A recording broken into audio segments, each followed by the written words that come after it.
चलिए, तो आज की क्लास में हम लोग देखेंगे गांधी युग, जो कि 1915 से लेकर मुख्यतः आजादी तक का घटनाक्रम इसमें आपको देखने को मिलेगा।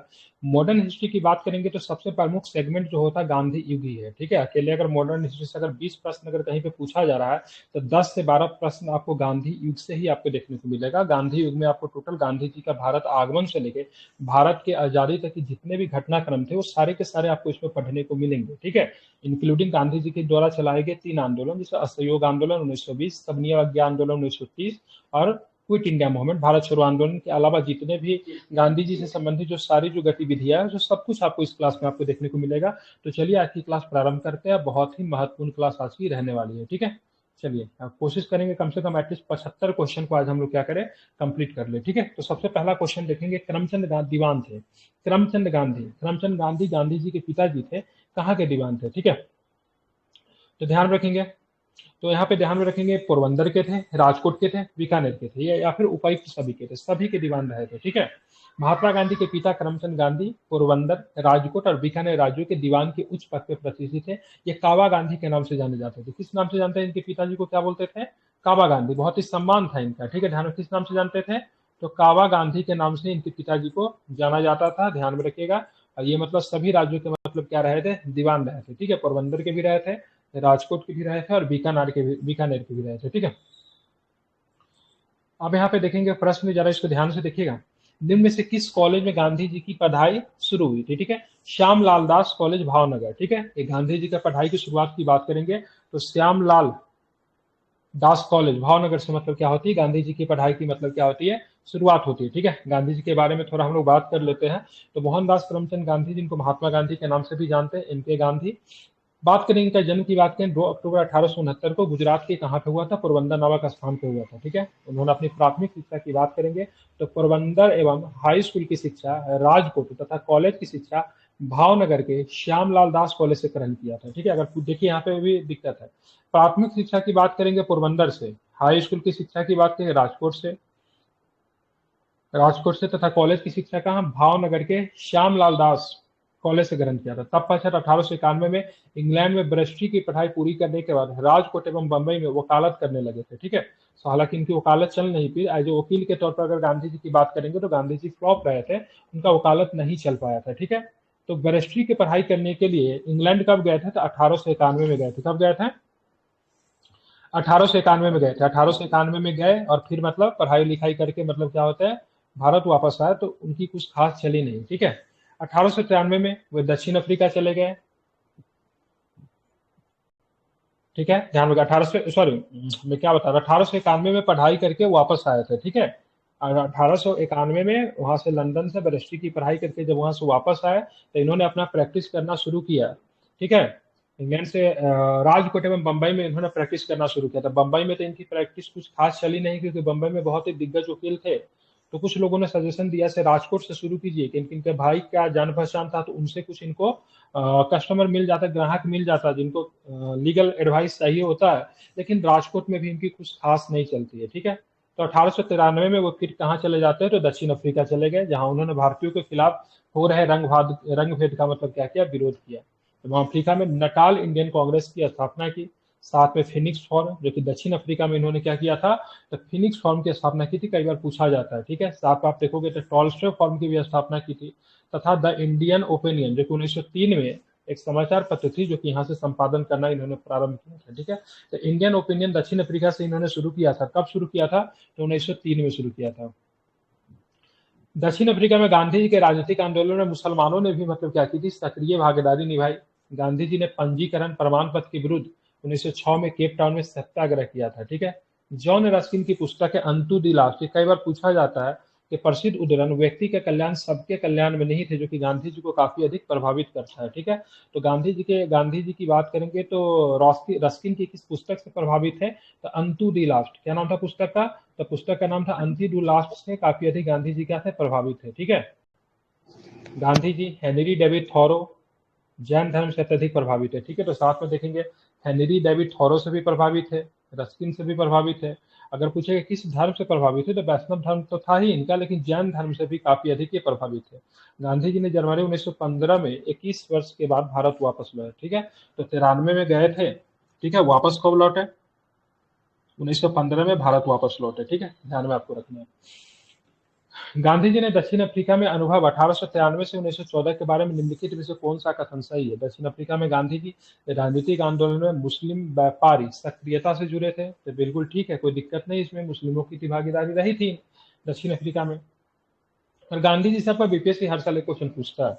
1906 में गांधी जी ने केप टाउन में भारतीयों के लिए अनिवार्य रजिस्ट्रीकरण और पासों के अध्यादेश के विरुद्ध अभियान नेतृत्व किया था। बिल्कुल ठीक है, वहां पे क्या था, एक मतलब एक अध्यादेश पास हुआ था जिसमें बोला गया था, देखिए जो भी लोग जो है, जो भी लोग खासकर वहां पे तो भारतीय ही थे, ठीक है, तो उन लोगों को मतलब क्या था ना, से एक पास रखना पड़ता था। ठीक है, पास क्या होता था, एक सिटीजनशिप का एक मतलब होता, वहां पे सिटीजन थे, वहां पे भारतीय जो थे वहां पे काम करने गए थे, तो वहां के नागरिक थे, तो उनको क्या होना पड़ता था, एक पास रखना पड़ता था ब्लैक लोगों को, से आपको ये पास लेके हमेशा चलना है साथ में। ठीक है, अगर आपके पास पास नहीं रहेगा तो पुलिस आपके साथ दुर्व्यवहार कर सकती है। ठीक है, तो ये दुब्बल दर्जे की बात हो गई ना, एक नागरिक के साथ आप ऐसा कर रहे हो, दूसरे के साथ ऐसा नहीं है। और उस पास को चेक करने के लिए पुलिस कभी भी आपके घर में भी घुस सकती है, तो इसके लिए गांधी जी ने मतलब क्या किया, विरोध किया। और उन्होंने सभी लोगों को बोला से पास को मतलब क्या करो, आग में जला दो। ठीक है, और उसके बाद मतलब ब्रिटिश सरकार जो थी इनके खिलाफ हो गई, अरेस्ट हो जाते थे। ये घटना कब की थी, तो 1906 में इन्होंने ऐसा किया था। ठीक है, अब बात करेंगे, गांधी जी ने अपना राजनीतिक जीवन केप टाउन में भारतीयों पर अत्यधिक कर लगाए जाने के विरुद्ध भी संघर्ष किया, ध्यान में रखेंगे, तो बताइए सही है क्या? तो इसमें बताना है क्या चुनना था, करेक्ट जीवन चुनना था, तो ध्यान में रखेंगे। इसका एक या दो की बात करेंगे, सही है, तीसरा वाला स्टेटमेंट की बात करेंगे गलत है। गांधी जी ने अपने राजनीतिक जीवन केप टाउन में भारतीयों पर अत्यधिक कर लगाए जाने के विरुद्ध संघर्षों से प्रारंभ किया, तो ऐसा नहीं था। ठीक है, ध्यान में रखेंगे।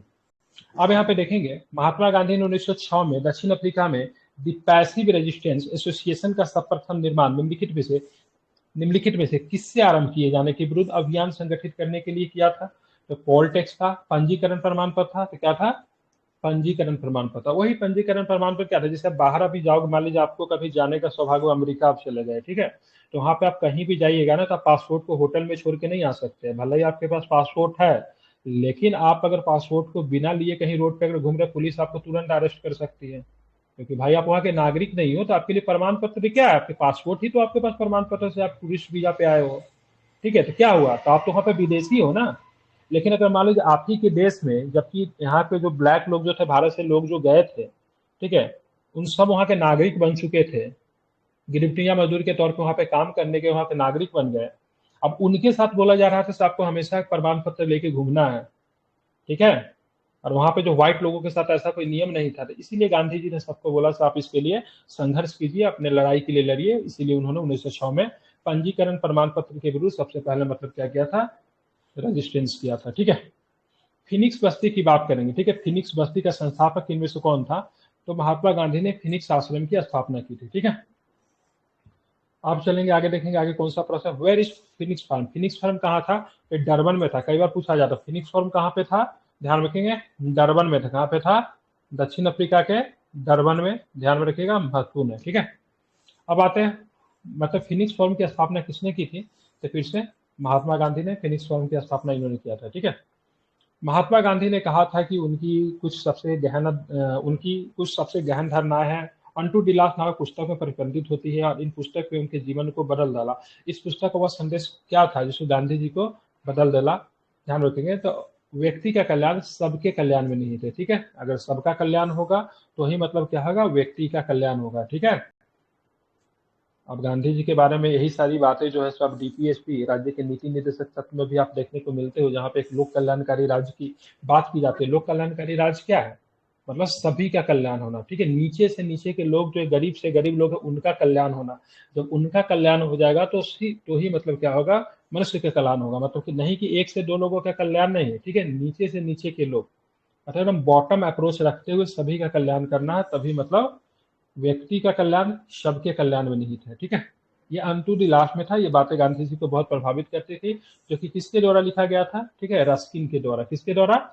रस्किन के द्वारा लिखा गया था। ठीक है, निम्नलिखित विचारकों और आंदोलनों में से किससे या फिर किन्होंने गांधी जी के राजनीतिक विचारों को विकास को प्रभावित किया? तो ध्यान रखें किसने किया, थॉरो और रस्किन ने किया था। ठीक है, क्या हो जाएगा, थॉरो एंड रस्किन ने किया था। थॉरो ने भी किया था और रस्किन ने भी किया था। ठीक है, अब देखता ऑप्शन इसका क्या लिया है। ठीक है, 1 और 2 होना चाहिए। ठीक है, क्या लिया है? 1 to 4 भी लिया है, ठीक है। 1 to के अलावा क्या लिया है, 4। 4 में किसका नाम है जरा देख लीजिए, ध्यान नहीं दिया, ठीक है। तो रस्किन और थॉरो की बात करेंगे, 4 में जैनमत से भी प्रभावित है, ठीक है। मतलब रस्किन से थे, थॉरो से थे और जैनमत से भी गांधी जी क्या थे, प्रभावित थे, ठीक है, ध्यान में रखना है, ठीक है। अब यहाँ पे देखिए, महात्मा गांधी द्वारा दक्षिण अफ्रीका प्रकाशित समाचार पत्र का नाम क्या था, तो क्या था बताइए, कौन सा समाचार पत्र था इसमें से, दी इंडियन ओपिनियन था। कौन सा था, दी इंडियन ओपिनियन था। इंडियन ओपिनियन कब निकाला गया, तो 1903 में, ठीक है, दी 3 में, ठीक है। नेशनल हेराल्ड की बात करेंगे तो मोतीलाल नेहरू हो जाएंगे, लीडर आप मदन मोहन मालवीय थे। पायोनियर की बात करेंगे तो पायोनियर, यही पायोनियर जो था कि ये इसका समर्थन किया था, क्या बोलते, वर्नाकुलर प्रेस एक्ट का पायोनियर जो था, समर्थन किया था, ठीक है। गांधी जी दक्षिण अफ्रीका में कितने वर्ष रहे, तो 1993 में गए, तो 93 और 1915 में आ गए, तो 6 वर्ष उधर रहे थे, ठीक है। 15 साल इधर, 21 वर्ष रहे थे गांधी जी, ठीक है। 22 मत मार दीजिएगा क्योंकि शुरू में ही आ गए थे, तो 21 वर्ष रहे थे, ठीक है। महात्मा गांधी दक्षिण अफ्रीका में व्यापार करने वाले एक भारतीय मुसलमान दादा अब्दुल्ला के मुकदमे को देखने के उद्देश्य से 1893 में दक्षिण अफ्रीका में गए थे। दादा अब्दुल्ला का अपने पार्टनर के साथ मतभेद हो गया था और उनका जो दोनों के दोनों गुजराती थे, सारा का सारा जो डिक्लेरेशन जो था ना, सारा का सारा सहमति जो था गुजराती में था। तो दादा अब्दुल्ला को एक ऐसा व्यक्ति चाहिए था जो अंग्रेजी और गुजराती दोनों भाषा को बहुत अच्छा समझ जाता था। अंग्रेजी समझने वाले तो बहुत लोग मिल रहे थे, लेकिन साथ में गुजराती भी समझने वाला कोई नहीं मिल रहा था। तो दादा अब्दुल्ला को वहां पे रहने वाले लोग जो थे, गांधी जी के बारे में बताया, ठीक है। तो उन्होंने गांधी जी से अप्रोच किया, 1 साल के लिए मात्र उनको बुलाया था, ठीक है। मात्र उनको 1 साल के लिए बुलाया गया था, लेकिन गांधी जी वहां पे क्या हुआ, अपने लोगों को देखते हुए वहां पे लगभग 1 साल के लिए बुलाया गया, लगभग 21 वर्षों तक रह गया, समझ रहे हैं। तो गांधी जी के भाई उनसे काफी नाराज हो गए थे। उन्होंने बोला था सर, मैंने बड़ी उम्मीद के साथ मैंने तुमको दक्षिण अफ्रीका पढ़ने के लिए भेजा, वहां से आने के बाद सोचा से आप यहाँ पे वकालत करोगे, लेकिन आपके यहाँ पे वकालत चल नहीं पाई। बड़ी उम्मीद के साथ तुम्हें भेजा गया था दक्षिण अफ्रीका, सॉरी दक्षिण अफ्रीका भेजा गया ताकि तुम वहां से पैसा दोगे तो मैं यहाँ पे कर्ज को सधा सकता हूँ, घर बनवाऊंगा। लेकिन तुमने हमारा क्या किया, तुमने हमारा विश्वास होते रहा, ठीक है, मैं तुम्हें कभी माफ नहीं करूंगा। तो काफी नाराज थे, क्योंकि दक्षिण अफ्रीका में जाने के बाद उन्होंने वहां पे पूरी तरीके से पैसा वगैरह भी भेजना बंद कर दिया था, क्योंकि 1 साल के काम पे ही थे। उसके बाद पब्लिक लोगों के काम में लग गए तो इनकी आय वगैरह भी समाप्त हो गई थी, ठीक है। दक्षिण अफ्रीका में जनवरी 1915 में वो भारत आ गए थे, ठीक है। कितने तारीख को, जनवरी में कौन सा तारीख है, 9, 12, 15 कौन सी तारीख है, 9 जनवरी को, ठीक है। तो ये शुरुआती साल ही था, इसीलिए नहीं काउंट करते, हाँ बिल्कुल, ठीक है। इस प्रकार 21वां दक्षिण अफ्रीका में रहे। 1915 में दक्षिण अफ्रीका भारत आने पर गांधी जी ने सर्वप्रथम 1916 में बनारस हिंदू विश्वविद्यालय के उद्घाटन समारोह में वाराणसी में व्यापक जन समुदाय के मध्य उपस्थित हुए और भाषण दिया और अभिजात वर्ग का प्रतिभास होने के लिए भारतीय राष्ट्रवाद की निंदा की, ठीक है। और मजदूरों और गरीबों के शोषण के लिए अभिजित वर्ग की निंदा की और कहा कि हमारी मुक्ति केवल किसानों के द्वारा हो सकती है। उन्होंने कहा से ये शहर के कुछ मतलब सूट और टाई पहने कांग्रेसी नेता खुद को कहते थे मैं पूरे देश का नेतृत्व करता हूं, तो इनकी सोच गलत है, ठीक है। देश का नेतृत्व तभी संभव हो सकता है जब, ठीक है, जब पूरे भारत में, ठीक है, गांवों से, ठीक है, हर वो क्या बोलते हैं, हर वो प्रांत से लोग आके मिलेंगे, ठीक है। गांव के किसानों का नेतृत्व होगा, मजदूरों का नेतृत्व होगा, तभी जाके मतलब कांग्रेस क्या होगा, पूरे पूरे भारतवर्ष का नेतृत्व करेगी। न कि मतलब शहर से आने वाले 2-4 लोग जो है, जो कि टाई और मतलब क्या सूट पहन के मतलब कांग्रेस का नेतृत्व करने की बात करते हैं, ठीक है। तो इन्होंने सबसे पहले जो कांग्रेस में आया तो देखा से जन समुदाय काफी इनसे दूर है, ठीक है। तो इन्होंने मतलब जन समुदाय को जोड़ने की कोशिश इन्होंने किया, ठीक है। अब यहाँ पे देखोगे, वर्ष 1915 में दक्षिण अफ्रीका से लौटने के बाद गांधी जी सबसे पहले कहाँ व्यापक जन समुदाय में उपस्थित हुए थे, बता ही दोगे आप लोग कहाँ पे हुए थे, तो ये कहाँ पे हुए थे, तो बनारस हिंदू विश्वविद्यालय, ठीक है। भारत में महात्मा गांधी की पहली महत्वपूर्ण सार्वजनिक उपस्थिति कहाँ हुई थी, तो फिर से बनारस हिंदू विश्वविद्यालय के उद्घाटन समारोह 1916 में, ठीक है, ध्यान में रखेंगे। अब यहाँ पे चलते 2 दशक के पश्चात दक्षिण अफ्रीका से वापस आने कर महात्मा गांधी भारत में सर्वप्रथम सार्वजनिक रूप से कहाँ और कब उपस्थित हुए थे, अगेन रिपीटिंग, ठीक है, बनारस हिंदू विश्वविद्यालय 1916, ठीक है। बनारस हिंदू विश्वविद्यालय के शुभारंभ के अवसर पर महात्मा गांधी द्वारा कांग्रेस नेतृत्व की तीव्र आलोचना निम्नलिखित में से किस केंद्र पे, अभी जस्ट मैंने बताया ना, उन्होंने देखा से भाई साहब कांग्रेस में जो कुछ लोग जो है केवल शहर से आ जाए, बड़े बड़े शहर से है और सूट और टाई पहने, उनकी जनता से कोई भी मतलब नहीं, इस बात को उन्होंने किया, ठीक है। कांग्रेस सरकार की विरोध की राजनीति, ठीक है। उन्होंने किस प्रकार के अभिजात वर्ग का, ठीक है, ध्यान प्रतिभास होने के लिए, ठीक है, भारतीय राष्ट्रवाद की निंदा की थी, ठीक है से मतलब अभिजात वर्ग इलाइट क्लास लोग जो है सो वही केवल कांग्रेस में। ऐसा नहीं है, कांग्रेस तभी आगे बढ़ेगा जब जन समुदाय की भागीदारी कांग्रेस में होगी। किसान का होगा, कर्मकार का होगा, निचले तबके के लोगों को होगा, महिलाओं के होगी, छात्रों को होगा, तब होगा। न कि मतलब बॉम्बे, ठीक है, और मद्रास और उस समय का कानपुर, इलाहाबाद और दिल्ली के कुछ प्रमुख लोगों को इसमें भागीदारी होने से कांग्रेस सभी लोगों का नेतृत्व नहीं कर सकती, ठीक है। इसीलिए डफरी ने कहा, करजन ने भी कहा, किसने कहा था कि अल्पसंख्यक का प्रतिनिधित्व करती है, डफरी ने कहा था ना कांग्रेस के बारे में। बिल्कुल।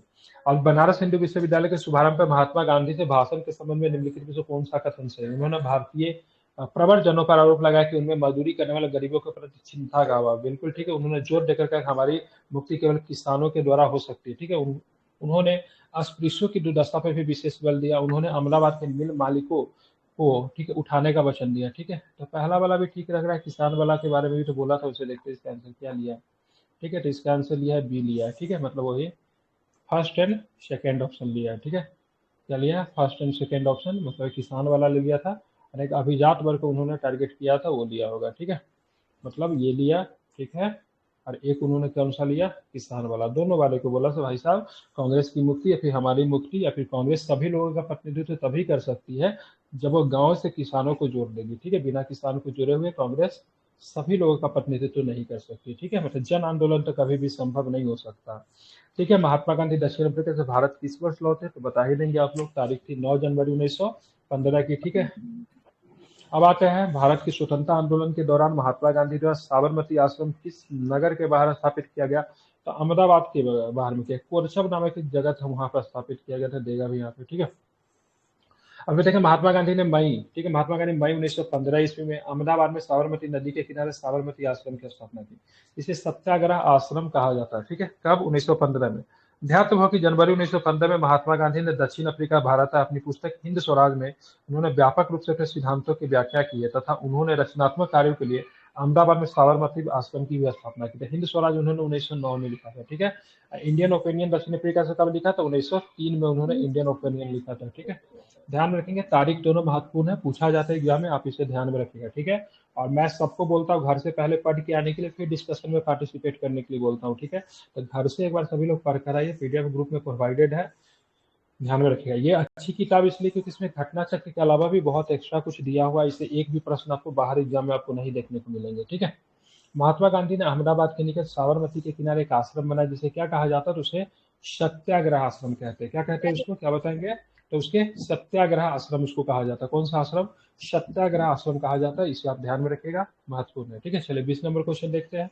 महात्मा गांधी ने पदार्पण से पूर्व भारत में राष्ट्रीय आंदोलन की दिशा में निम्नलिखित में से किन अंतर्राष्ट्रीय घटनाओं को प्रभावित किया? ठीक है। 1898 में इटली अबिसिनिया का युद्ध हुआ, ठीक है। चीन में बॉक्सर आंदोलन हुआ, 1914 में हुआ था, ठीक है। आयरलैंड की क्रांतिकारी आंदोलन, रूस जापान युद्ध में जापान की विजय। कौन सा रीजन हो जाएगा? तो सारे के सारे रीजन होगा, ठीक है। अब देखोगे ये घटना किस प्रकार से प्रभावित करती। 1905 में, ठीक है, रूस और जापान का युद्ध होता है, ठीक है।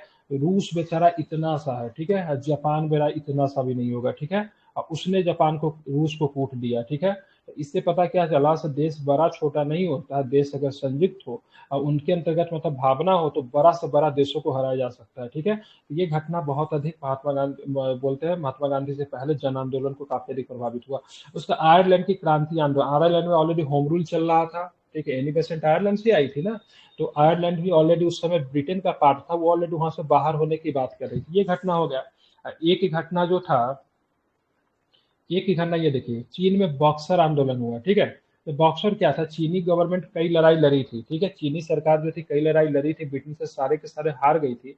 तो वहां पे मतलब बॉक्सर का क्लब था, ठीक है। उन लोगों ने सोचा से भाई हम लोग जो है नेतृत्व करेंगे। तो चीन में बॉक्सर आंदोलन काफी अधिक अपने आप में भी महत्वपूर्ण है, ठीक है। 1898 में इटली और अबिसिनिया का युद्ध होता है। इटली की बात करेंगे, एक कैसा सेना था? तो एक यूरोपियन सेना था, ठीक है। और उसको मतलब क्या किएगा, अबिसिनिया की एक छोटी सी सेना ने हरा दिया। तो इससे ये भी भ्रम टूट गया से भाई एशियन या फिर अफ्रीकन सेना कमजोर है, सो वो मतलब यूरोपियन सेना को नहीं हरा सकती है, ठीक है। तो यहाँ से अफ्रीकन सेना ने मतलब क्या किया, इटली को हरा दिया। एक और भी युद्ध था, ठीक है, एक और था बोरो का युद्ध बोलते हैं, ठीक है। बोरा का युद्ध जहां तक हुआ था मुझे ध्यान है 1895 के आसपास था हुआ था, ठीक है। ये लड़ाई हुई थी, बोरो बोरो बोलते हैं इसको, ठीक है। बोरो जनजाति है, कहाँ की जनजाति है? दक्षिण अफ्रीका की जनजाति है। दो लड़ाई हुई थी, तो एक लड़ाई में तो बोरो हार गए थे, दूसरा वाला, लेकिन पहले वाला लड़ाई में ब्रिटिश सेना को हराया था दक्षिण अफ्रीका में। तो ये सब बाहरी घटना थी, काफी अधिक प्रभावित किया। तो ब्रिटिश सेना या फिर यूरोपीय सेना अजय नहीं है, बोलते हैं ना, मतलब किसी से भी पराजित नहीं हो सकता।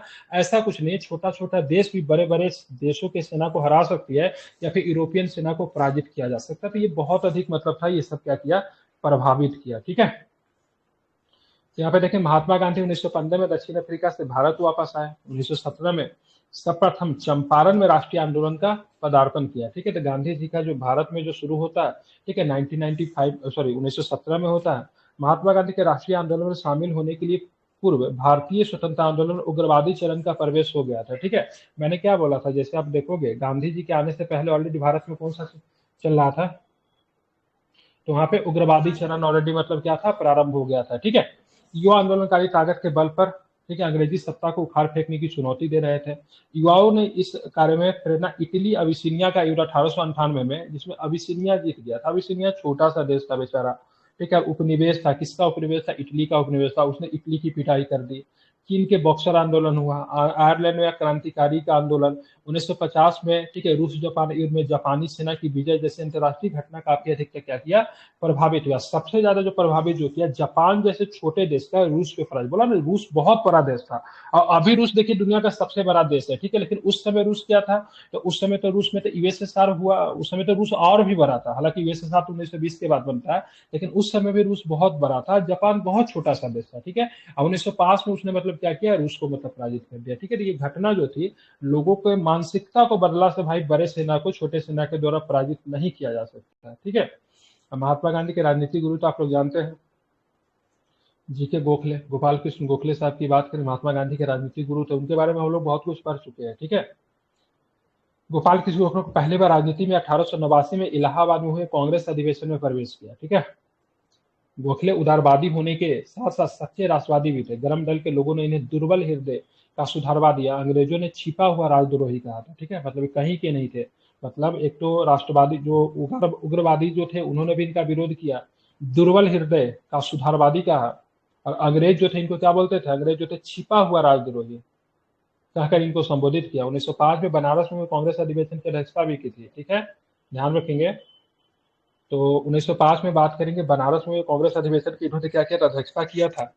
महात्मा गांधी गोखले के महान व्यक्तित्व से प्रभावित होकर उनको अपना आध्यात्मिक और राजनीतिक गुरु माना था। गोखले ने महात्मा गांधी को भारतीय राजनीतिक प्रवेश से पूर्व एक वर्ष तक देर में पर्यवेक्षक एवं विद्यार्थी के रूप में रहने की सलाह दी थी। हालांकि जब गांधी जी जब यहाँ पे आते हैं, ठीक है, गांधी जी सबसे पहले 1901 में भी आए थे, ठीक है, 1901 में आए थे तो कांग्रेस के आंदोलन में इन्होंने पार्टिसिपेट किया था। बीच बीच में भी भारत आते रहते थे, तो गोखले जी से इनकी बार बार मुलाकात होते रहती थी। तो गोखले जी बार बार इनको बोलते थे, आओ भारत में आके रहो, भारत में देखो थोड़ा क्या हो रहा है, तुम दक्षिण अफ्रीका में जो काम कर रहे हो और भारत में भी काम कर रहे हो। तो गांधी जी जब इनको भारत में काम करने के लिए जब प्रेरित करते हैं, सॉरी गोखले जी, तो गांधी जी से एक ही बात गांधी जी उनको कहते थे, मैंने तो भारत में कभी रहा नहीं, ठीक है। 1800 मैं बचपन केवल मेरा यहाँ पे बीता, उसके बाद लंदन चला गया, लंदन से मैं दक्षिण अफ्रीका चला गया, दक्षिण अफ्रीका में 21 वर्ष से भारत के बारे में कुछ जानता ही नहीं, तो मैं क्या कर सकता हूँ, ठीक है। तो गोखले जी ने इनको सजेशन दिया, से देखो आप क्या करो, भारत में आने का पहले भारत को समझो, गाँव को समझो, भारत की आत्मा गाँव में बसती है। पूरे देश का मतलब क्या करो, यात्रा करो। उसके बाद आप देखेंगे पूरे भारत वर्ष का मतलब क्या करते, यात्रा करते हैं, ठीक है।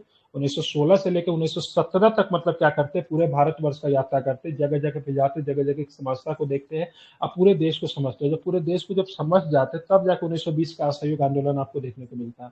तो आप देखोगे दक्षिण अफ्रीका के दौरान, सॉरी आप देखते हो 1917 में जो चंपारण जो जाते हैं, तो चंपारण किसी प्लान से नहीं गए थे, ये देश यात्रा के दौरान ही गांधी जी चंपारण में गए थे, ठीक है। तो एक साल इनको देश को समझने में लगा। इसके दौरान इन्होंने पूरे देश के विभिन्न जगहों पे नॉर्थ टू साउथ मतलब इन्होंने क्या क्या भ्रमण किया। एक गांधी मूवी आई थी 1982 में, ठीक है। गांधी जी को अगर समझना तो मूवी बहुत ही मतलब बेहतर होगी, कभी मौका मिलेगा तो जरूर देखिएगा, ठीक है। तो एक साल तक मतलब इन्होंने क्या किया था, पूरे देश के एक पर्यवेक्षक के रूप में, एक विद्यार्थी के रूप में समझने के लिए मतलब इन्होंने क्या किया था, भ्रमण किया था। जिसकी सलाह किसने दी थी, तो गोपाल कृष्ण गोखले ने इनको सलाह दी थी, ठीक है। भारतीय राजनीति में प्रवेश के पूर्व एक वर्ष तक देश में पर्यवेक्षक एवं विद्यार्थी के रूप में रहने की सलाह किनके द्वारा दिया गया था, तो गोखले साहब ने इनको ये सलाह दिया था, ठीक है, ध्यान रखेंगे। इसी दौरान वो विभिन्न जगह पे भी जाते हैं, साथ में इनकी वाइफ भी रहती है, इसलिए गांधी जी की पत्नी एक तरह से देखा जाए तो काफी मतलब कस्तूरबा गांधी जी काफी आदर्श पत्नी थी, ठीक है, शुरू से लेकर अंत तक। हालांकि गांधी जी का व्यवहार काफी अहिंसक था उनके प्रति, ठीक है, गांधी जी का व्यवहार काफी अहिंसक था, खुद ही अपने पुस्तक में लिखते थे, उन्होंने हाथ वगैरह भी उठाना जो ये सब भी थी, मतलब हालांकि इन सारी चीजों को उन्होंने स्वीकार किया है किस तरीके से हमारा व्यवहार था। हालांकि गांधी जी और वो दोनों काफी मतलब काफी कम एज में विवाह हुआ था, तो दोनों का दोनों बहुत अच्छे दोस्त भी थे और दोनों में अंडरस्टैंडिंग भी अच्छी थी। हालांकि गांधी जी का स्वभाव थोड़ा हिंसक था, हालांकि कस्तूरबा गांधी भी इनके साथ साथ सब जगह गई थी, हर मोमेंट में हर जगह पे इनके साथ रही थी, ठीक है, यहाँ तक जेल में भी जो था मैं कहाँ पे आगा खान पैलेस में पुणे में जहाँ पे उनका देहांत हो गया था, तो उस समय भी साथी थी। हिंद स्वराज, यहाँ पे देखिए निम्नलिखित में से कौन से कथन गांधी जी द्वारा 1909 में लिखी गई हिंद स्वराज के बारे में सत्य है। हिंद स्वराज में भारतीय राष्ट्र की एक सभ्यता परक संकल्पना प्रस्तुत करती है। हिंद स्वराज यह स्पष्ट करती है कि भारतीयों की दुर्दशा में सुधार के लिए संसदीय लोकतंत्र आवश्यक था, ठीक है। हिंद स्वराज यह तर्क देती है कि औद्योगिक पूंजीवाद समाज के अनिकता का उत्तरदायी था। तो कौन सा स्टेटमेंट सही है? तो 1 और 3 स्टेटमेंट की बात करेंगे, पूरी तरह से सही है, ठीक है। दूसरा वाला नहीं सही होगा क्योंकि आप स्वराज की बात कर रहे हो, तो फिर से आप यहाँ पे संसदीय लोकतंत्र नहीं होगा, ठीक है। हिंद स्वराज यह स्पष्ट करती है कि भारतीय की दुर्दशा में सुधार के लिए संसदीय लोकतंत्र आवश्यक है, गलत है। हिंद स्वराज भारतीय राष्ट्र की एक सभ्यता परक संकल्पना प्रस्तुत करती है, ठीक है। अगर आप लोग बच्चे होंगे 9th 10th 11th में आई थिंक था, उसमें किताब उसमें था माई एक्सपेरिमेंट विथ ट्रूथ, तो वहां पे उन्होंने वेस्टर्न कल्चर, सत्य के साथ मेरे परिवार, वेस्टर्न कल्चर और इंडियन कल्चर को बहुत अच्छे तरीके से अंदर अंतर दिखाया उस पुस्तक में, ठीक है, कितना डिफरेंसेस है हमारा कल्चर वेस्ट और मतलब ईस्ट में, कितना डिफरेंसेस है, ठीक है, उन सबको बहुत अच्छे से उन्होंने दिखाया, ठीक है। तो कुछ कुछ बातें उसकी हिंद स्वराज से भी मिलती है, ठीक है। स्वराज यह तर्क देती है कि औद्योगिक पूंजीवाद समाज की अनेकता के लिए उत्तरदायी था, ठीक है। तो औद्योगिक पूंजीवाद जो है समाज में अनैतिकता, ठीक है, इमोरलिटी के लिए मतलब क्या है, रिस्पॉन्सिबल है, तो इसको भी आपको ध्यान में रखना चाहिए, ठीक है। गांधी जी 1909 में लिखित अपनी पुस्तक हिंद स्वराज में स्वराज की विस्तृत व्याख्या की है। उन्होंने ऐसे आत्मनिर्भर ग्रामीण गणतंत्र एवं सामाजिक आदर्श के बारे में लिखा है जहां पर ऐसे लोग निवास करते हो, उनका जीवन स्व विनियमित हो। यह पुस्तक भारतीय राष्ट्र की एक सभ्यता पर संकल्पना भी क्या करती है, प्रस्तुत करती है, ध्यान में रखेंगे। और यह तर्क देती है कि औद्योगिक पूंजीवाद समाज की अनिकता के लिए उत्तरदायी था, मतलब गांधी जी और उद्योगों के समर्थक नहीं थे, ठीक है। अगर पूछा जाए नेहरू और गांधी जी में किस असमानता किस बात को लिखी थी, दोनों को आइडियोलॉजी में क्या डिफरेंस था, तो नेहरू जी थे बड़े बड़े उद्योगों के बहुत अधिक समर्थक थे। इसका कारण आप दूसरा पंचवर्षीय योजना में देख सकते हैं। जबकि गांधी जी की बात करेंगे, कुटीर उद्योग के समर्थक थे। गांधी जी का मानना था कि बड़े बड़े उद्योग जो है ना, वो समाज में क्या लाते, असमानता लाते हैं, ठीक है। और वो लेकिन एक तरह से अमेरिका में समर्थक पूंजीवाद, थे, अमेरिका में बोल रहे थे कि अमेरिका में होना चाहिए, इसे समर्थन किए थे। हाँ हाँ ठीक है, लेकिन गांधी जी भारत में कुटीर उद्योग के कट्टर समर्थक थे, इसीलिए उन्होंने चरखा को बढ़ावा दिया, क्योंकि चरखा को गांधी जी आत्मनिर्भरता का प्रतीक मानते थे, ठीक है, क्या मानते थे, आत्मनिर्भरता का प्रतीक मानते थे। पशु को पालने को भी बढ़ावा दिया, क्योंकि उनका भी मानना था ग्रामीण परिवेश में पशु क्या है, आत्मनिर्भरता का प्रतीक है, ठीक है। गांधी सर जी वो द्वारा इस पुस्तक को जवाहरलाल नेहरू जो थे वो तो समाजवाद के पक्षधर थे, तो पूंजीवाद के समर्थक थे। समाजवाद, सुनिए, समाजवाद के समर्थक थे, लेकिन साथ में उनका भी समाजवाद जो थोड़ा दूसरे ढंग का, तो थोड़ा उनके ऊपर थोड़ा वो रसिया वगैरह घूम के आए थे, तो उनके ऊपर साम्यवाद का भी असर देखने को मिलता है। लेकिन वो और इंडस्ट्री सर के समर्थक थे, सिंपल कंडीशन आप देख सुभाष सकते हैं। दूसरा क्या, सुभाष सुभाष चंद्र चंद्र बोस ने जो कमेटी बनाई थी आर्थिक नियोजन वाला, उसके अध्यक्ष नेहरू हम्म, ही तो थे, बिल्कुल, ठीक है। जिसे गांधी समाजवाद जी ने देखिए, विरोध उनका किया समाज, था। उनका समाजवाद सही था, ठीक है, लेकिन जो वो बॉम्बे इंडस्ट्री के प्लान आया था सबसे उसका भी समर्थक थे। विरोध किए थे गांधी जी। बिल्कुल, आप देखिए बॉम्बे प्लान का, बिल्कुल गांधी जी ने बॉम्बे प्लान को नहीं माना था। हालांकि आप देखिए नेहरू जी का दूसरा सेकेंड ईयर प्लान देखिए क्या था, पूरा बड़ा बड़ा इंडस्ट्री लगा है उसमें। अब देखिए, तो नेहरू का केवल आप कह सकते हैं समाजवाद की तरफ उनका झुकाव है, तो ये नहीं है। पहला पंचवर्षीय योजना देख के आपको क्या लगता है कि नेहरू का झुकाव पूरी तरह से समाजवाद या फिर साम्यवाद की तरफ है, क्योंकि एग्रीकल्चर को बढ़ावा दिया। दूसरा पंचवर्षीय योजना देख लीजिए, फिर तीसरी पंचवर्षीय योजना में देखिए मिश्रित आपको देखने को मिलता है। तो ये कहना नेहरू जी समाजवादी विचारधारा से थे, ठीक है, लेकिन अगर बात करें इंडस्ट्री को बढ़ावा देना, उनका विचारधारा पूरा समाजवादी, समाजवादी अलग विचारधारा होता है, एक साम्यवादी होता है। आप समाजवादी को साम्यवाद से कनेक्ट कर रहे हैं, ठीक है। साम्यवाद में इंडस्ट्री को पूरी तरीके से इग्नोर किया गया। जैसे अमरीका, जैसे बात करेंगे चीन में, ठीक है, जैसे बात करें रसिया में, ठीक है, तो वहां पे साम्यवाद होता, तो वहां पे इंडस्ट्री सरकार नहीं लगाने देती, सब पे क्या होता है, गवर्नमेंट का कंट्रोल होता है। तो साम्यवाद एक दूसरा चीज है, समाजवाद दूसरा चीज। नेहरू का समाजवाद में ये नहीं था इंडस्ट्री का, और मतलब क्या बोलते हैं, इंडस्ट्री का जो कैपिटलिस्ट जो होते, बड़े बड़े उद्योगपति जो होते, उनका विरोध नहीं शामिल है, वो साम्यवाद में होता है, ठीक है।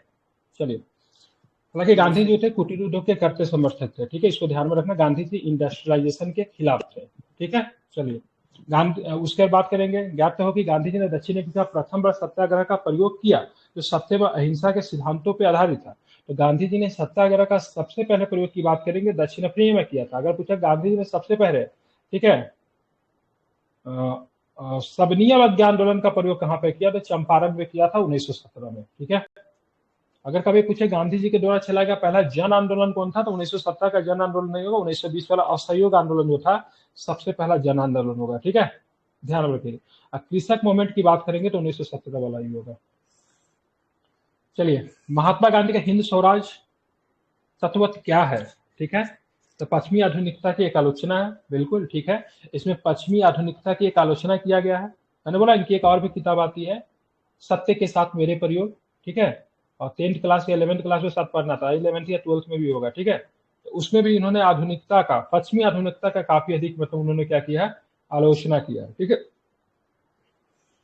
महात्मा गांधी ने सामाजिक आदर्श सर्वप्रथम किसमें प्रकाशित हुए थे, हिंद स्वराज में, ठीक है, ध्यान रखेंगे।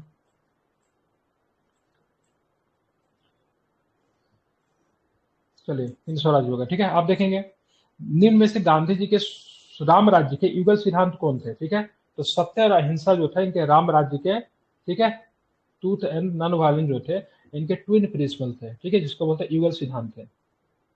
गांधी जी के विचारों का मूल मंत्र था सही सत्य और अहिंसा, अतः उनकी दृष्टि में आदर्श समाज अथवा राज्य वही हो सकता है जो अहिंसा पर आधारित हो। अहिंसा पर आधारित राज्य के मुख्य लक्षण है सत्य के प्रति सभी नागरिकों के अनन्य निष्ठा।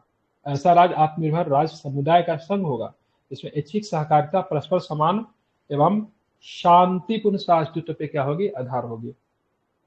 महात्मा गांधी द्वारा उच्चारित स्वराज के लिए विभिन्न अर्थों के संबंध में निम्नलिखित कथनों पर विचार कीजिए। अहिंसा और सत्याग्रह के साथ स्वराज घनिष्ठता से जुड़ा हुआ है।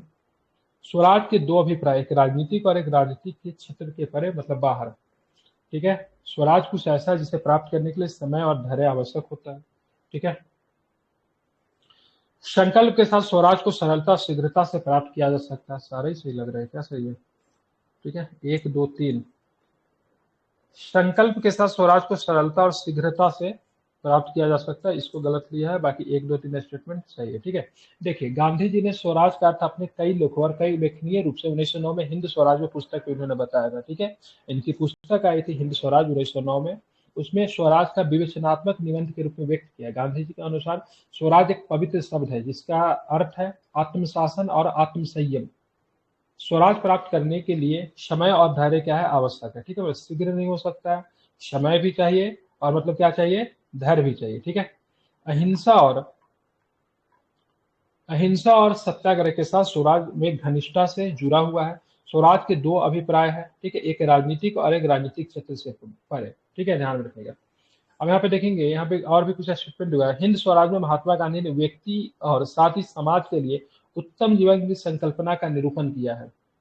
हिंद स्वराज भारत में औपनिवेशिक राज्य के विरुद्ध गांधी जी के लंबे संघर्ष से प्राप्त अनुभव का प्रारंभ था, मतलब वो था, तो ठीक है, ध्यान रखें ना। हिंद स्वराज भारत में औपनिवेशिक राज्य के विरुद्ध नहीं था, हिंद स्वराज था दक्षिण अफ्रीका में ना इन्होंने अनुभव को प्राप्त लिखा है, ठीक है, क्योंकि 1909 में छपा तो भारत में तो 1915 में आते थे। 1993 से लेकर 1909 की बात करेंगे तो कहाँ पे थे, ध्यान में रखना है, कहाँ पे थे, तो दक्षिण अफ्रीका में ही थे, ध्यान में आपको रखना है, ठीक है। तो पहला वाला सही है, बाकी दूसरा वाला गलत है, ठीक है। 1909 में महात्मा गांधी ने लंदन से दक्षिण अफ्रीका लौटते हुए जहाज पर लिखा था, ठीक है।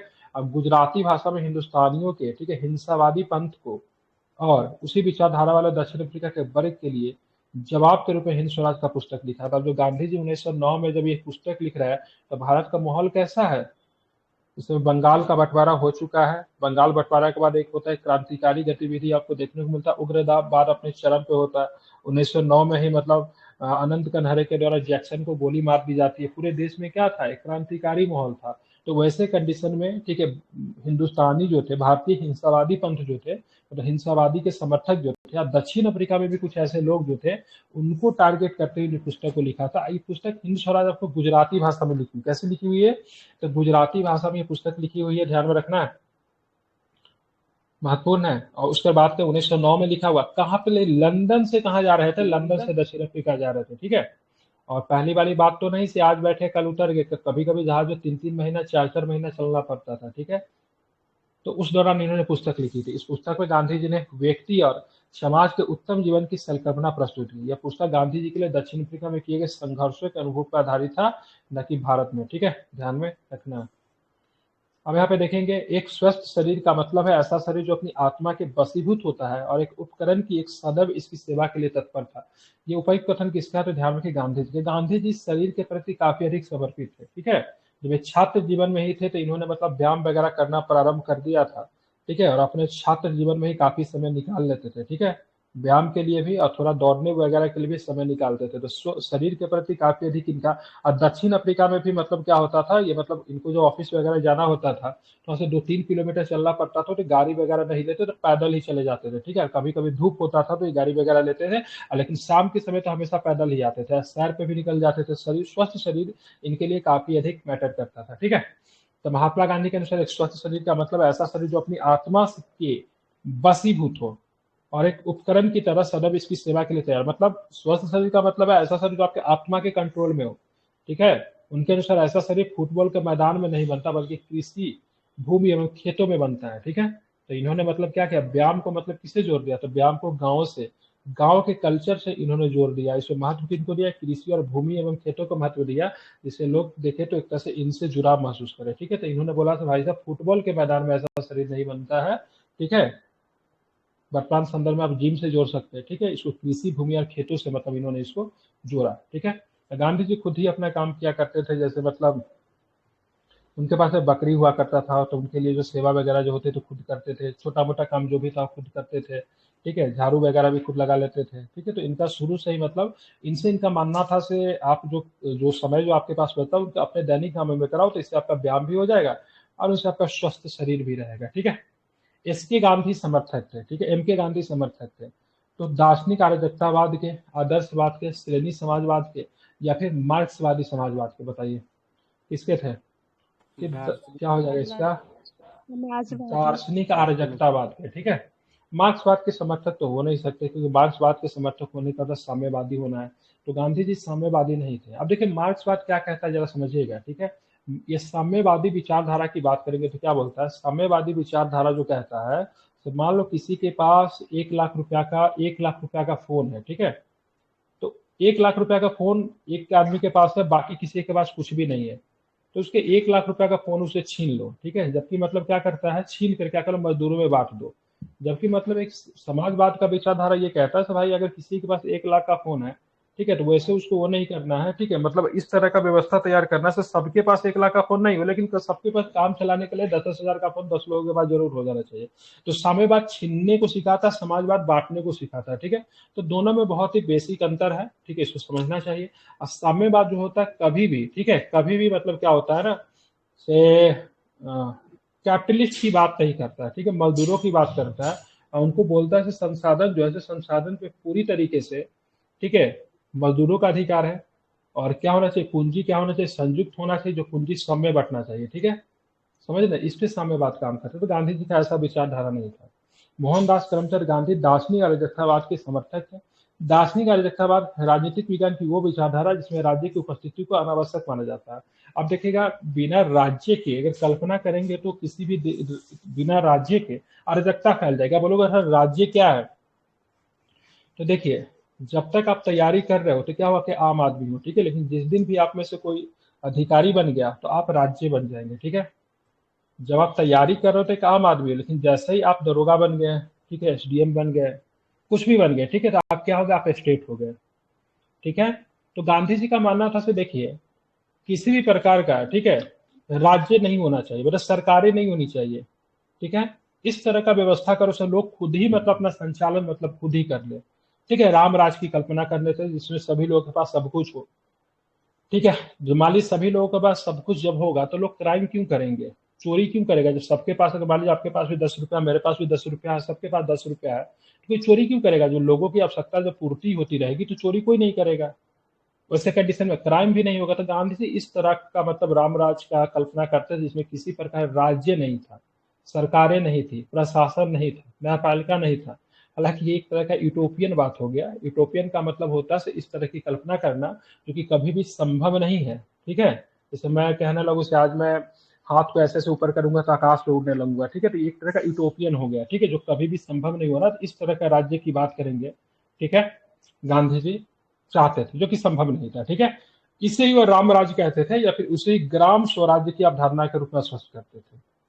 गांधी जी राज्य को हिंसा का साधन मानते थे। गांधी जी का मानना है राज्य क्या हिंसा का साधन है। अगर राज्य होगी तो हिंसा करेगी। राज्य के पास क्या अथाह शक्ति है, ठीक है, राज्य के पास क्या अथाह शक्ति है। इसमें ब्रिटिश सरकार को मतलब क्या मानती थी, ब्रिटिश सरकार is the part of A state, जो कि मतलब क्या करते हैं, अपने शक्ति का प्रयोग करती है। और जो शक्ति का प्रयोग होगा तो जनता के खिलाफ अहिंसा होगा। जब अहिंसा जब होगा तो गांधी जी के विचारों के मतलब क्या है, विपरीत है। इसलिए राज्य को हिंसा का साधन मानते थे, जहां पर राज्य जो है शक्ति का स्रोत है। शक्ति से मतलब क्या होता है, हिंसा होता है, और जो कि उनके विचार के खिलाफ थे, ठीक है। राज्य ऐसे कानून बनाता जो व्यक्ति की स्वतंत्रता को बाधित करता है। वह राम राज्य की संकल्पना के पश्चात मान लीजिए बहुत सारा ऐसा कानून है जो आपके आपके आपके स्वतंत्रता को बाधित करता है। अभी भी बहुत सारा ऐसा कानून होगा जो कि आपकी स्वतंत्रता को बाधित करता है कि नहीं। मान लीजिए जैसे कुछ भी ऐसा एग्जाम्पल ले लीजिए, तो मान लीजिए आपको ताजमहल आपको देखने जाना है, ठीक है, अभी जाना है, ठीक है, रात के 10 बजे जाना है। अब जाओगे वहां पे रोक देगा आपको प्रशासन से, नहीं जा सकते, बंद हो गया। तो क्या होगा, आपके स्वतंत्रता को बाधित हो गया, ठीक। गांधी जी का कहना था से भाई सब कुछ सबके लिए हमेशा, मतलब उनके किसी प्रकार का कोई भी बाधित नहीं, वो राम राज्य का था। हालांकि इस तरह का स्टेट का कल्पना बहुत सारे लोगों ने किया है जो कि संभव नहीं है, ठीक है। बिना पुलिस के, बिना प्रशासन के, बिना न्यायपालिका के, बिना सरकार के राज्य को चलाना संभव नहीं है, ठीक है। हालांकि गांधी जिसका मानते थे इसी को वो राम राज कहते थे, ठीक है। अब देखिए गांधीवाद और मार्क्सवाद के बीच एक समान सहमति पाई जाती है, ठीक है। तो दोनों के दोनों जो था ना, वो दोनों का दोनों जो था राज्य की परिकल्पना नहीं करते। मतलब दोनों को बोलते भाई समाज में किसी भी प्रकार का राज्य नहीं होना चाहिए, ठीक है। ध्यान रखिए दोनों को दोनों क्या मानना था, तो एक अंतिम लक्ष्य के रूप में राज्य विहीन समाज, ये समानता है गांधी। अब बोलोगे गांधी जी में क्या साम्यवादी विचारधारा, जो कि मार्क्सवाद की बात करेंगे, साम्यवादी विचारधारा जिसमें मार्क्स की थ्योरी के ऊपर काम करता है, तो क्या सहमति है, तो ध्यान में रखना, यही आपको सहमति आपको देखने को मिलती है राज्य विहीन समाज। साम्यवाद भी कहता है सरकार की आवश्यकता है नहीं। अरे सरकार की आवश्यकता क्यों पड़ती है, क्योंकि सभी कैपिटलिस्ट ने क्या किया, समाज के सारे संपत्ति को मतलब क्या किया, अधिग्रहण कर लिया। इसीलिए लोगों को मतलब पैसा नहीं है, ठीक है, किसी पर बहुत पैसा है, किसी पर बिल्कुल पैसा नहीं, इसलिए लोग क्राइम करते हैं, इसीलिए लोग चोरी करते हैं। अगर सबके पास अगर सब कुछ अगर उपस्थिति होगा, ठीक है, 10 रुपया में से 5 लोगों में 2-2 रुपया बांट दोगे तो किसी के मन में उस तरह का बात नहीं रहेगा, क्राइम समाप्त हो जाएगा। तो राज्य की आवश्यकता क्यों है, ये साम्यवाद भी कहता है, ये गांधी जी का भी विचार था। ये मार्क्सवाद और गांधी जी का विचार में समानता पाई जाती है। हालांकि गांधी जी का और मार्क्स का विचार बिल्कुल भी मतलब अलग था, क्योंकि मार्क्स जो था ना इन चीज को लागू करने के लिए हिंसा की बात करता है। मार्क्सवाद इन चीज को लागू करने के लिए हिंसा की बात करता है, ठीक है, जबकि गांधी जी हिंसा का बिल्कुल भी बात नहीं करते, ठीक है। समाजवाद था वो सर्वोदय पर आधारित था।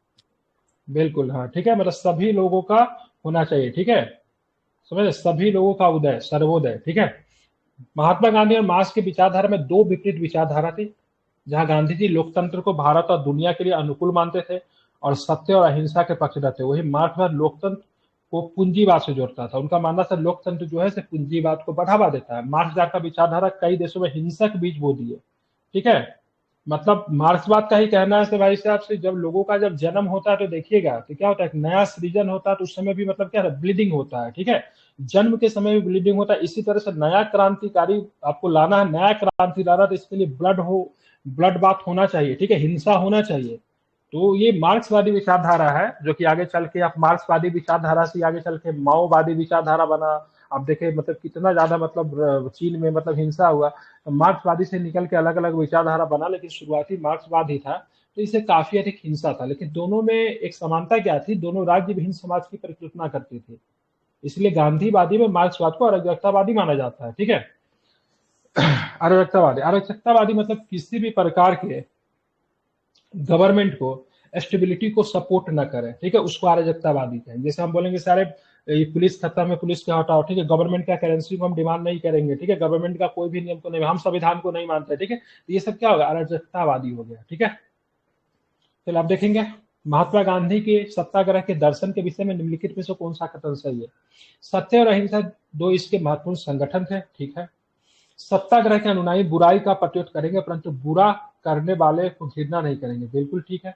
सत्याग्रह यदि आवश्यक हो तो स्वयं को और बुरा करने वालों को भी पीड़ा पहुंचाएंगे। ठीक है, ध्यान रखिए, तो ये वाला तो गलत है, 1-2 सही होना चाहिए। ठीक है, देखिए अब यहाँ पे गांधी जी का सत्याग्रह भी थोड़ा अजीब टाइप का था। ठीक है, गांधी जी का सत्याग्रह के बारे में आप ये नहीं कह सकते हैं सो व्यक्ति डरपोक है। गांधी जी का सत्याग्रह था, देखिए कोई आदमी आप पे जुर्म कर रहा है, ठीक है, तो आप उसको प्रतिक्रिया व्यक्त मत करो। अगर कोई व्यक्ति आपको मारा, एक गाल पे थप्पड़ मारा तो दूसरा पे गाल पर भी उसको आगे कर दो। और कोई भी अगर आपको कंटिन्यू आपको मारे जा रहा है तो आपको उसका विरोध नहीं करना है, आप उसको प्रतिरोध में नहीं करो। ऐसा नहीं कि कोई आपको मार रहा है तो आप उसको प्रतिक्रिया करके फिर आप उसको मारने चले गए।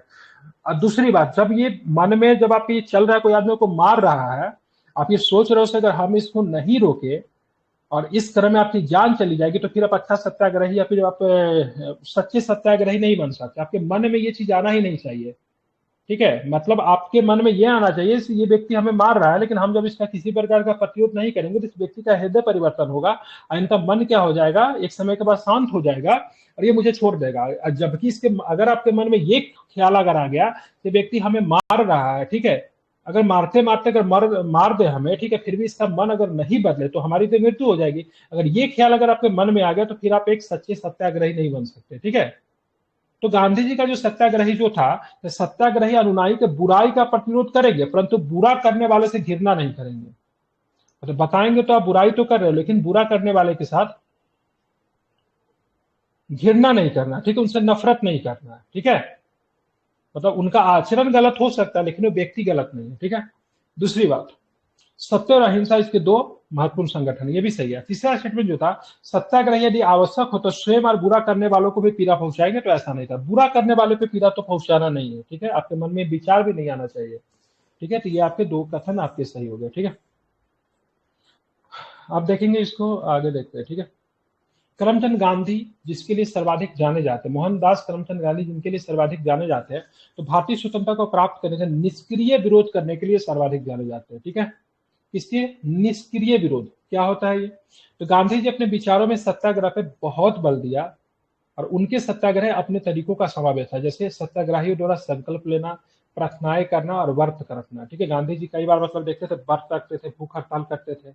असहयोग का कार्य जैसे उपेक्षा करना, बायकॉट करना, हड़ताल करना, उपवास करना और मतलब यात्रा करना। ठीक है, अब देखिए गांधी जी का मतलब दो तरह का था। ठीक है, जैसे एक था बायकॉट करना, ठीक है, हड़ताल करना, आगे चल के आप देखो सविनय अवज्ञा करना। ठीक है, सविनय अवज्ञा करने का मतलब क्या होता है, जैसे मान लीजिए जैसे आपके घर में कोई व्यक्ति है, ठीक है, आपको बोला से चलो बेटा गेट खोल दो। ठीक है, तो आप मतलब क्या किए से उनको बहुत ही रिक्वेस्ट से, ठीक है, एकदम मतलब सम्मान पूर्वक मना कर दिया से नहीं मैं गेट नहीं खोलूंगा। ठीक है, और आपके बगल में कोई भी आपका भाई और बहन बैठा हुआ उसको भी गेट खोलने के लिए गेट को नहीं खोलने के लिए मना लिए। ये तरीका जो था सविनय अवज्ञा का तरीका था। ठीक है, मतलब खुद भी नहीं करेंगे और दूसरे को भी नहीं करने देंगे, लेकिन इस रूप में आपके मन में, ठीक है, अहिंसा का भाव नहीं आना चाहिए। सब प्रेम तरीके से मतलब क्या करना, विथ ड्यू रिस्पेक्ट मतलब क्या करना, मना कर देना किसी काम से, मतलब सहयोग नहीं करना। तो सविनय अवज्ञा में था, मतलब अवज्ञा नहीं करना। ठीक है, मतलब लेकिन किस तरीके से अवज्ञा करना, सविनय तरीके से, मतलब रिस्पेक्ट के साथ मतलब क्या करना, अवज्ञा करना। ठीक है, तो यहाँ पे था नागरिक अवज्ञा के कार्य से धरना देना था, करों का भुगतान नहीं करना। ठीक है, कर नहीं देना। ठीक है, कर मत दो, साथ में विशिष्ट कानूनों की अवज्ञा करना, मतलब कुछ खास कानून है उसकी अवज्ञा कर देना। ठीक है, ये सब जो था अवज्ञा में इनका शामिल था। असहयोग भी क्या था, तो असहयोग में बाइकआउट करना, उपेक्षा करना, हड़ताल कर देना, उपवास करना और साथ में यात्रा करना।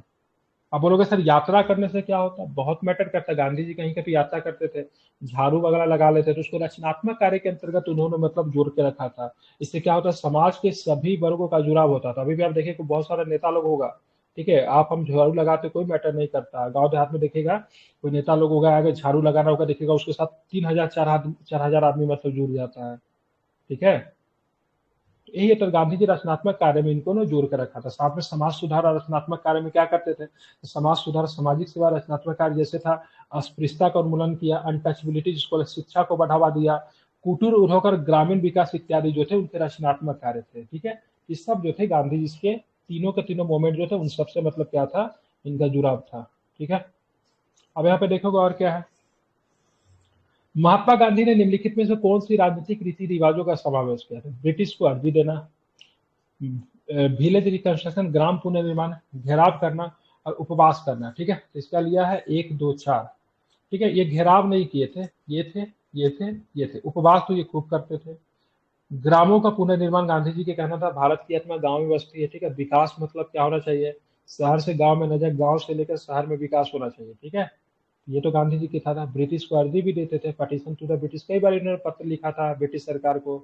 ठीक है, शुरू में किसी भी आंदोलन को शुरू करने से पहले इन्होंने डायरेक्ट नहीं शुरू किया, बहुत सारा मतलब इन्होंने मतलब पत्र लिखा। अब देखोगे असहयोग आंदोलन जो शुरू किया गया, और सॉरी समन्वय अज्ञा ही शुरू किया गया, गांधी जी का जो 14 सूत्री की कितना सूत्री जो था उसको मतलब इरविन ने अनदेखा किया, तब तो उन्होंने प्रारंभ किया। ठीक है, चाहे ये जालियांवाला हत्याकांड के संदर्भ में भी वो सजा नहीं मिला उसका, जो डायर जो जनरल डायर जो था, उसके बाद भी मतलब बहुत सारी चीजें हुई, तो उसके एक्शन में इन्होंने शुरू किया। तो ये अर्जी देने में विश्वास करते, जब ब्रिटिश सरकार इनकी अर्जी को बार बार इग्नोर करती थी, अनदेखा करती थी, उसके बाद ही मतलब इन्होंने मतलब शुरू किया था। ठीक है, ये सारे के सारे कथन की बात करेंगे, सही है। महात्मा गांधी का जन्म की गई कठियावाड़ी, कठियावाड़ बनिया परिवार से आते थे। ठीक है, ध्यान रखेंगे, इसलिए बता रहा हूँ क्योंकि दरोगा वाला एग्जाम में पूछा था कि किस प्रकार का इनका वेशभूषा था, तो कठियावाड़ी वेशभूषा था। कठियावाड़ी बनिया का वेशभूषा था, जिनमें माथा पे मतलब वो लगाते थे, क्या बोलते हैं उसको यार, पगड़ी लगाते हैं। ठीक है, तो जब गांधी जी जब वहां से उतरे थे तो इन्होंने सबसे पहले कठियावाड़ी वेशभूषा पहन ली थी। ठीक है, जैसे धोती कुर्ता, माथा पे क्या होता है, पगड़ी होता है। ठीक है, इनका पोरबंदर में हुआ था 1869 में, काठियावाड़ में। ये भारत एवं भारतीय स्वतंत्रता आंदोलन के प्रमुख राजनीतिक आध्यात्मिक नेता थे, जो कि वही सब चीज है। ठीक है, यहाँ पे ध्यान, ये ग्राम पुनर्निर्माण के महत्व देते थे, घेराव और अराजकता के माध्यम से स्वतंत्रता प्राप्त करने के पक्षधर नहीं थे। ठीक है, ये भी आपको ध्यान में रखना है।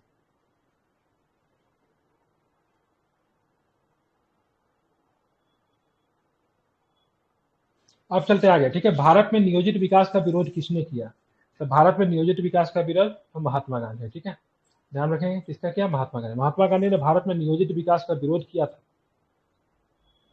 गांधी जी भारत में औद्योगिकरण और मशीनीकरण के विरोधी थे, औद्योगिकरण के विरोधी थे, मशीनीकरण के विरोधी थे।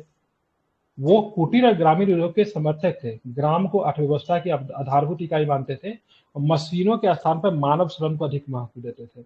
उनका मानना था कि मशीन के स्थान पे मानव श्रम को क्या होना चाहिए, अधिक महत्व देना चाहिए। ठीक है, निम्न किसने गौ रक्षा समिति स्थापित की थी, तो गौ रक्षा समिति स्थापित महात्मा गांधी जी ने किया था। ध्यान रखेंगे, और भी बहुत सारा किया था। ठीक है, जैसे गांधी जी ने केवल राजनीतिक स्वतंत्रता ही नहीं चाहते थे, अपितु जनता के आर्थिक, सामाजिक और आत्मिक उन्नति चाहते थे। इस भावना पर उन्होंने ग्राम उद्योग संघ, तालीमी संघ और गौ रक्षा संघ का भी मतलब इन्होंने स्थापना किया था।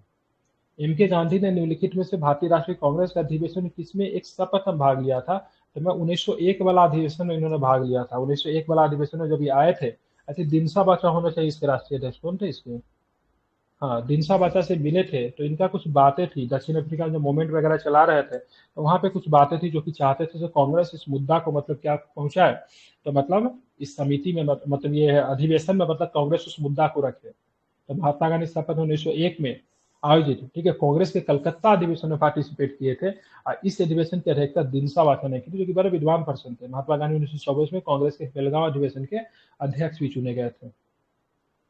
निम्नलिखित में से किस सत्याग्रह आंदोलन में गांधी जी ने प्रत्यक्ष रूप से भाग नहीं लिया, तो वायकम सत्याग्रह में इन्होंने प्रत्यक्ष रूप से भाग नहीं लिया था, लेकिन इन्होंने समर्थन किया था। ठीक है, वायकम सत्याग्रह का इन्होंने समर्थन किया था, लेकिन प्रत्यक्ष रूप से इनकी भागीदारी नहीं थी।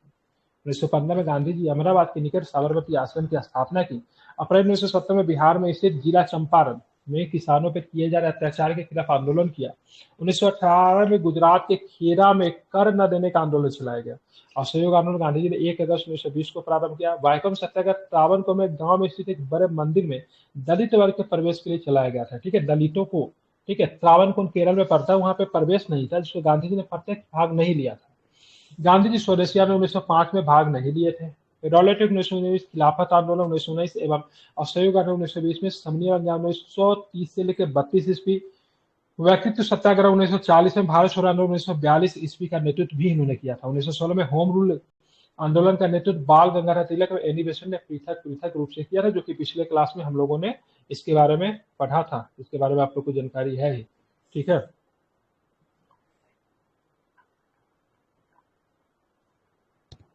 निम्न से किस आंदोलन में गांधी जी संबंधित नहीं थे, ठीक है, तो स्वदेशी आंदोलन में गांधी जी का कोई रोल नहीं था। ठीक है, ध्यान में रखना। अब यहाँ पे देखेंगे निम्नलिखित में से कौन एक महात्मा गांधी के नेतृत्व में चलने वाला आंदोलन नहीं था? तो होम रूल आंदोलन की बात करेंगे, महात्मा गांधी के नेतृत्व में नहीं चला था। किसके नेतृत्व में चला था? तो तिलक और एनी बेसेंट। ठीक है, ध्यान में किसके? तो तिलक और एनी बेसेंट के नेतृत्व में ध्यान रखेंगे होम रूल आंदोलन जो था चला था। इसको आपको ध्यान में रखना चाहिए, इंपॉर्टेंट है। ठीक है, महत्वपूर्ण है। ठीक है, ध्यान में रखना है। ठीक है, अब चलते हैं महात्मा गांधी ने राजनीतिक जीवन की निम्नलिखित घटनाओं का कालक्रम क्या है? तो चंपारण 1917 हो जाएगा, अहमदाबाद 1918 हो जाएगा। ठीक है, ध्यान में रखेंगे। ठीक है, खेरा की बात करेंगे, ये भी 1918 ही है। ठीक है, अब असहयोग आंदोलन की बात करेंगे, 1920 ही है। ठीक है, तो खेरा पहले होता है कि अहमदाबाद पहले होता है, सो बताइए क्या होगा पहले, पहले खेरा या फिर पहले अहमदाबाद? ठीक है, तो सबसे पहले ध्यान रखिएगा, पहले आप चंपारण चलेंगे, फिर आप अहमदाबाद चलेंगे, फिर आप खेरा आओगे, और फिर आपको असहयोग आंदोलन। ठीक है, चलिए, ये तो वही सब बात है, ध्यान रखिएगा, केवल इसका तारीख याद कर लीजिए। राजकुमार शुक्ल के बुलावा पे तो आते हैं, ध्यान रखेंगे। और इसके बाद फरवरी या मार्च 1918 में अहमदाबाद में मिल मजदूरों की हड़ताल का नेतृत्व किया। इसी अहमदाबाद मिल मजदूर के नेतृत्व गांधी जी ने सर्वप्रथम भूख हड़ताल भी की थी। ये भी पूछा है गांधी जी ने सबसे पहले भूख हड़ताल कहाँ पे किया? तो यहीं पे किया था। हुआ क्या था ना, देखिए, प्लेग बोनस को लेकर मतलब विवाद हो गया। ठीक है, प्रथम विश्व समाप्त हुआ था और काफी अधिक महंगाई बढ़ गई थी, प्लेग भी आ गया था, तो इसके वजह से मजदूरों की बोनस की मांग थी। ठीक है, तो मजदूर जो चाहते थे 50% बोनस मतलब दिया जाए। ठीक है, जबकि मिल मालिक की बात करेंगे तो 20% बोनस के रूप में तैयार थे। ठीक है, मिल मालिक कौन थे? तो आपको जो इसरो के जो संस्थापक, जो उनके पापा, क्या नाम, उनके पिताजी थे, क्या नाम था इसरो के संस्थापक का नाम क्या है? विक्रम साराभाई। हाँ, विक्रम साराभाई के पिताजी थे अम्बालाल साराभाई जो थे। ठीक है, और उनकी बुआ जो थी वो अपने भाई के खिलाफ गांधी जी को सपोर्ट कर रही थी। ठीक है, तो 50% मजदूर मांग रहे थे और इनका मिल मालिक जो था वो 20% दे रही थी। गांधी जी बीच में सब करते हुए गांधी जी बोले 35% पे फाइनल करते हैं। ठीक है, हालांकि 35% पे भी मजदूर तैयार नहीं थे, तो ठीक है, गांधी जी ने उनका विरोध नहीं किया, गांधी जी मजदूरों के पक्ष में जाकर भूख हड़ताल पे बैठ गए। ठीक है, तो बाद में मजदूर को भी उनका भूख हड़ताल नहीं देखा गया, तो 35% पे तैयार हो जाते हैं। और ये भी थोड़ा कैपिटलिस्ट तो थे, लेकिन थोड़ा सा गांधी जी के प्रति इनका बड़ा सम्मान था, ये भी मतलब तैयार हो गए। ठीक है, तो 35% पे इन्होंने बीच बचाव करते हुए मतलब क्या किया था, बोनस को मतलब फाइनल करके इस आंदोलन को समाप्त किया था। ठीक है, ध्यान में इसको रखेंगे। यहीं पे गांधी जी ने सर्वप्रथम भूख हड़ताल भी किया था। नमक सत्याग्रह में अस्त्र का प्रयोग किया, भूख हड़ताल नामक सत्याग्रह में अस्त्र का प्रयोग किया। उसके पश्चात 22 मार्च 1918 को खेरा में लगान वृद्धि को रोकने के लिए आंदोलन का सफल नेतृत्व किया। ठीक है, खेरा असहयोग आंदोलन की अवधि, ठीक है, 1920-22 में थी। ये खेरा वाला जो था ना, खेरा वाला, ये 1918 वाला, 1918 में खेरा वाला, यहाँ पे गांधी जी इंदुलाल याग्निक के साथ गए थे। ये भी पूछा गांधी जी किसके साथ खेरा में गए थे? इंदुलाल याग्निक का। इंदुलाल याग्निक का नाम एक जगह और भी आता है, जब जर्मनी में जब झंडा को जब फहराया जा रहा था, कौन सा साल था? क्या नाम, जर्मनी के स्टुटगार्ट में जो झंडा को फहराया गया, किनके द्वारा फहराया गया, क्या नाम था उनका? मैडम मैडम बीकाजी रुस्तम कामा। ठीक है, कब का साल था वो? 1907 नहीं, 7 में। ठीक है, तो झंडा को ना जर्मनी में लाना अलाउ नहीं था। ठीक है, ब्रिटिश सरकार बड़ा देख रही थी, क्योंकि सबको पता था वहां पे ऐसा कुछ होने वाला है। तो झंडा को तस्करी के तौर पे, मतलब तस्करी करके चुरा के इंदुलाल याग्निक उसको जर्मनी ले गए थे। ठीक है, समझ रहे हैं? और फिर वो इंदुलाल याग्निक 1918 में नजर आते हैं, जब महात्मा गांधी के साथ वो खेरा पहुंचते हैं। ठीक है, कौन सी घटना सबसे पहले हुई थी? तो चंपारण सत्याग्रह सबसे पहले होता है। उसके बाद आप देखोगे खेरा होगा, उसके बाद असहयोग होगा, उसके बाद सबनीवागी आंदोलन होगा। ठीक है, दक्षिण अफ्रीका से लौटने के पश्चात गांधी जी ने प्रथम सफल सत्याग्रह कहाँ पे किया था? तो चंपारण में किया था। कहाँ पे किया था? तो चंपारण में किया था। ठीक है, अब यहाँ से चंपारण शुरू होता है। तो कल के क्लास में हम लोग क्या देखेंगे? तो कल के क्लास में हम लोग चंपारण, आज का क्लास जो था थोड़ा आपका समझने वाला था। गांधी जी का आइडियोलॉजी पे तो जितना भी बात करें कम है।